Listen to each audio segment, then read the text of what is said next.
Sandali na lang, maaari bang pagbigyan? Aalis maaari bang mawagan ng iyong mga kamay? Hello mga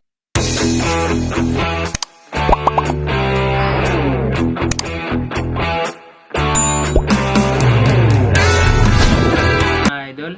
Ngayon na ituturo ko sa inyo naman yung chords na nung Torete. Kasi yung unang video na tinuro ko, yun yung yun yung intro, yung ganito. Na, yung intro yung una. Ito naman yung chords niya. Bali, ano lang siya. Bali, 5 chords siya mga idol. Ay, 5 chords siya. Pero, yung isang chords niya, tuwing papasok lang yung pagpapasok na yung intro, no? Pagpapasok ng Torete. So, sasabihin ko muna yung chords niya, no? Ito mga idol, bar chords naman siya, no? Sigurado naman akong kaya-kaya na ng mga beginners na, no? Tip ko sa inyo mga idol, practicein nyo palagi yung bar chords para masanay yung daliri nyo, no? So, ito na. Ito yung chords niya, D, F sharp minor, B minor, tsaka G. Pwede naman G na dito. Nasa inyo naman yun, ha. Ulitin ko, D, F sharp minor, B minor, tsaka G. Huwag niyong pansinin tong kapo mga idol kasi wala talagang kapo yung sa ano niyan, no. Nilagay ko lang to kasi mataas to. Siya. Mataas tong string ng gitara ko, no. Tapos yung C add, yung may isang chords na sinasabi ko, yung C add 9, yan. Yan yung sinasabi kong i-extra lang, C add 9. Pagpapasok lang yung chorus, no. So ganito siya, no. Sandali na lang, maaari pagbigyan, no. Tapos pagpapasok na yung chorus niya, may C add 9 na. No? Halimbawa ganito, natin, samplean natin na ganito siya, di ba? Ganito siya.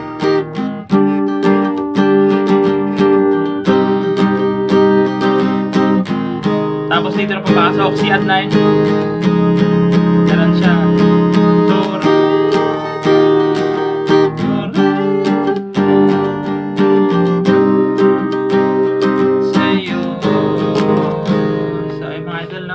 Tuwing papasok lang yung chorus, bago ka magko-chorus, C add 9 muna, no?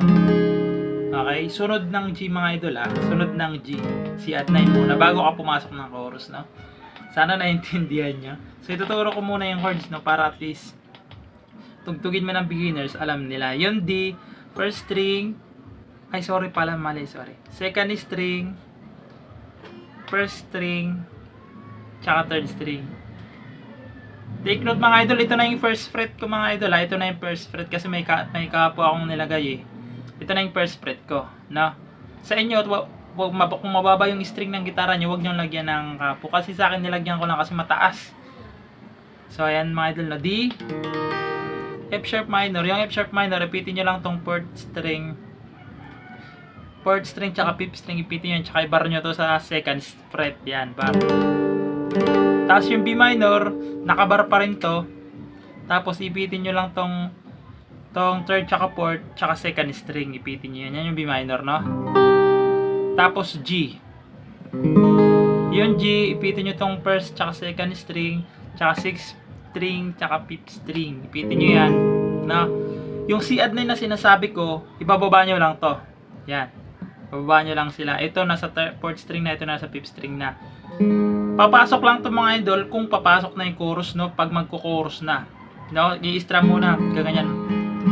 Tapos Torete, no? Sana naintindihan yung tinuro ko mga idol, yung pagtuturo ko. Parang ang gulo kasi. No, mga idol, ulitin yung chords, ha? D, F sharp minor, B minor, tsaka G. Tsaka C add 9 pag papasok na yung chorus, no? Ganun lang naman siya.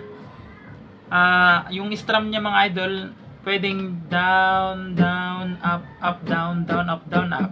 Pero nasa sa inyo naman yung mga idol, lagyan nyo na lang kung ano yung mas maganda para sa inyo pag strum, no? Eh mga idol, no, sana naintindihan nyo yung pagturo ko. Maraming salamat sa inyo. Tsaka mga idol, pasupport naman ako ng YouTube channel ko, no? Para maturuan natin yung gustong maggitara pa, no? Ayun lang, maraming salamat and God bless. Bye bye.